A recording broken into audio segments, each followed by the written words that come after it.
pasteur Walesa, je te salue. Tu es bani très bien, ya avant ya poto. Tu es bani très bien, ngana yo.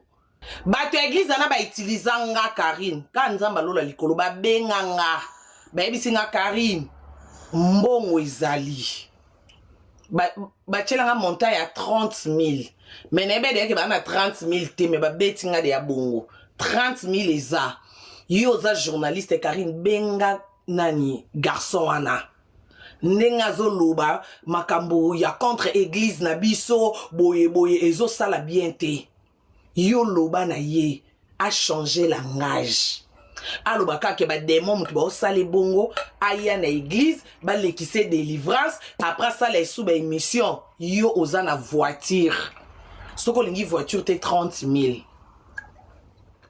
Naka na pongi na ebisi tontoana problème te era benga ba kaka ba prophète na ba nanyo.